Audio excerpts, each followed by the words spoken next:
Cyberpunk is a genre that most broadly critiques inequality through use of technology as an allegory for real world issues. Cyberpunk worlds are often places of police brutality, poverty, violence, and environmental devastation, and always a massive deluge of consumerism. The piece of art I'm specifically studying is Cyberpunk 2077, a game that was released in December of 2020, with my specific starting point being the advertising shown in game. Advertisements are a pretty huge part of the game's narrative and like the background storytelling, permeating every dingy corner, dominating the skyline with billboards in the city where the story takes place. As a punk piece of media, quote unquote, all of these advertisements are like these dramatic caricatures of advertisements that we'd see in our real world, really just upped to the extreme, as you could see.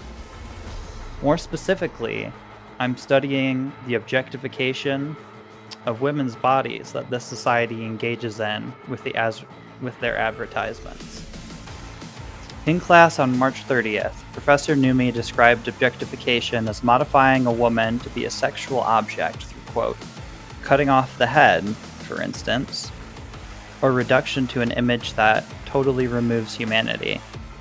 As you can see, many of these advertisements meet this criteria to a T. Oftentimes, objectification is used to imply that a product is desirable through comparison to a woman's body as an object. As explored by Gervais and Egan in Sexual Objectification, the common thread of sexual violence, quote, the bodies of women morph into beer bottles, cars, or the latest fashion. The advertisements found here are no exception, as you can see. The through line in these depictions is that these women solely exist as objects to be consumed.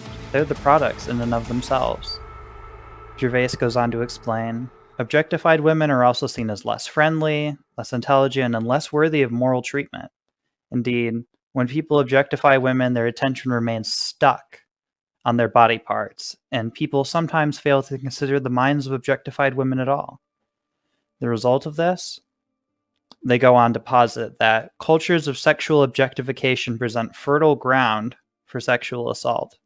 This can be considered specifically a radical feminist perspective in that it centers men's control over these cultural institutions as being a key contributing factor to violence against women. In another article, The Object of My Aggression by Vasquez et al., it shows, indeed, that in real-world contexts, when women or anyone are dehumanized in this manner, just really relegated to being no different than objects, that there's much more likely for them to be victims of violence. So how is this actually reflected in Cyberpunk 2077, aside from just the advertisements, which could be argued are more of a reflection of the society? The treatment of women in Cyberpunk 2077 is no better exemplified than by how some of its most vulnerable members, sex workers, are treated. Take a listen to this nuanced conversation between two sex buyers outside of a brothel. Hold on. You take the blow-up doll, remodel the hole, and that's cheating. That's infidelity. No. Well... How's that any different from some dollhouse ass? 'Cause the ass is meat, not latex. That's so hard to understand. Meat, right. No feeling going on, no thinking, no awareness. It's empty. Might as well be latex. Masturbation, sophisticated kind. That's all it is. Whoa. Fuck. Makes perfect sense, that. The use of the word meat here is really interesting. It lines up exactly with what Gervais was saying about the bodies of objectified women being broken down just into their body parts, chunks of disparate meat, instead of parts of a living, breathing, thinking human being. This location is a brothel known as Clouds, and it only furthers the objectification as you travel within. The player is seeking a woman, Evelyn Parker, that they interacted with previously, who was a sex worker there, and they have this interaction with the owner when they confront them about her whereabouts. You could do better. Try Roxy over at booth 2. Same heart-shaped ass, Behavioural chip will do the rest. Won't feel any difference. Dolls aren't here to give you pleasure and satisfaction out of the goodness of their soul. They're workers. Their job's to generate profit. Evelyn stopped pulling profit. No denying that, sadly for her. Is this you talking it out straight? What happened to Evelyn? Got an order from up high to recycle her. You killed her? No. I found a Ripperdoc who was willing to take a look. Yeah, said he knew something or other. You invested your own eddies to help poor, unprofitable Evelyn. Please. You got me. Ripper's the one who paid me. His statement reflects the commentary of an article by Davidson and Gervais, same Gervais if you were curious, called Violence Against Women Through the Lens of Objectification Theory. Quote, in an environment where the bodies of girls and women are locations for violence, particularly sexual violence, girls and women tend to experience their body as belonging less to them and more to other people.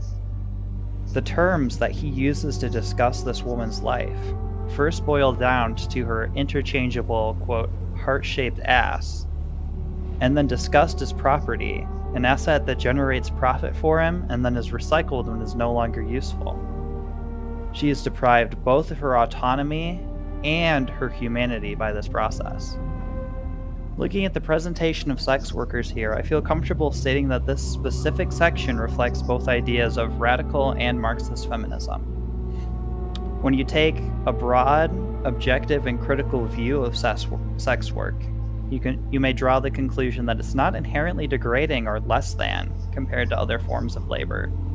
But the cultural norms seen earlier, both revolving around objectification and, Western norms about slut-shaming, place significant stigma on prostitution. A Marxist feminist would call into question this stigma, because like the stigma that was discussed, the chain of love, with domestic duties not being labeled as real work, which places au pairs into positions of vulnerability and exploitation, both through wages and their legal status.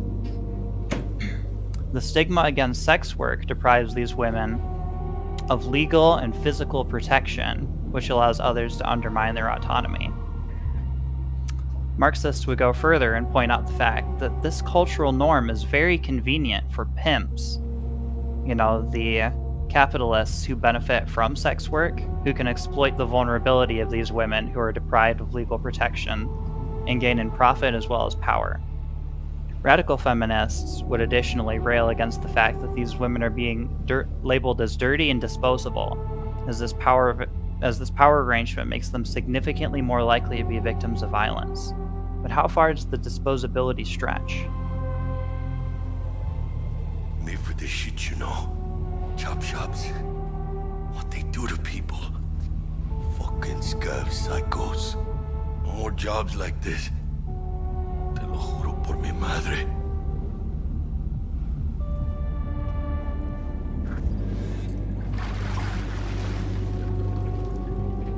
Think I got her. Got our target. We make it? She alive? About to find out. V, jack into her biomon. Need to know what we're dealing with. This does not look good. She's in the tub of ice, crammed in with another. Fuck. Like slabs of meat. Keep it together, V.